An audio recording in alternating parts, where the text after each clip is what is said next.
y'all doing? And I tell you what, it's a rough drive coming up. You guys had to do it on church day. So I had to do church, take my boys to the library, make sure they got their stuff for tomorrow too. So. And it was just crazy driving on all this rain. It's all the way down south. So can't do anything for that for you. If we could legislate rain here, we'd be all right. This week we're going to be working on the budget tremendously, and that's what we're going into. We just ended our session for the House bills and the Senate bills on the Senate side. And if you guys don't know how that works, we have a period of time where we do all our House bills, and then a period of time where the Senate does all their Senate bills.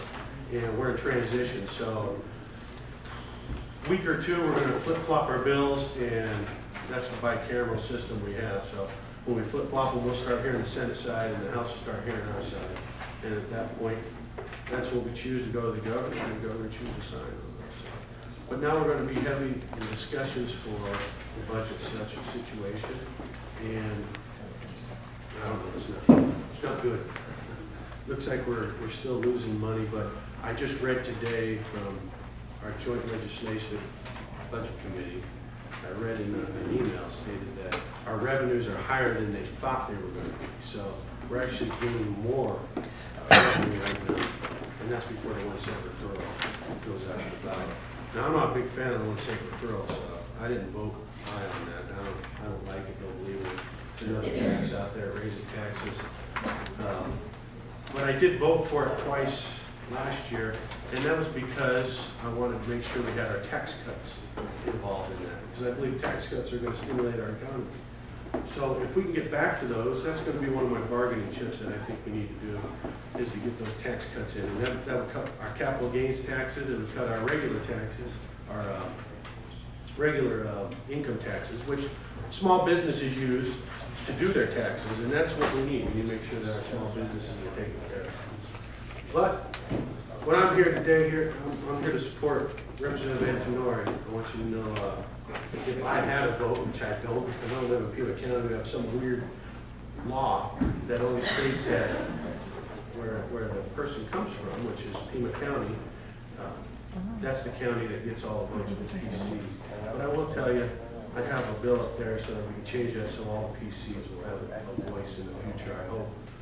It just depends on, again, our bicameral system, how the House and Senate want to affect that. So I think Santa Cruz and Cochise should have a voice here just as well, because it is their person too. But at the moment,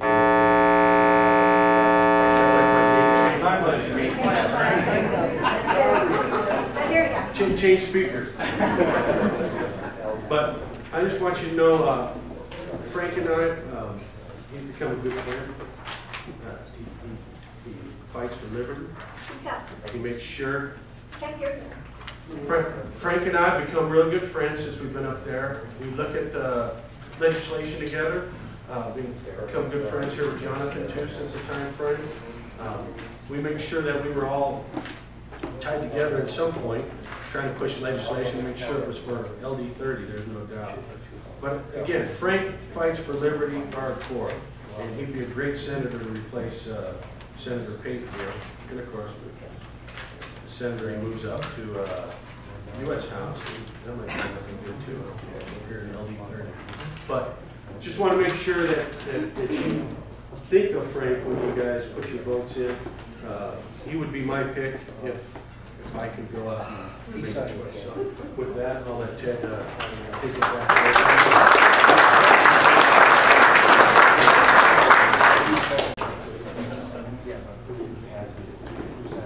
We're now at this point just waiting for our final credentials report.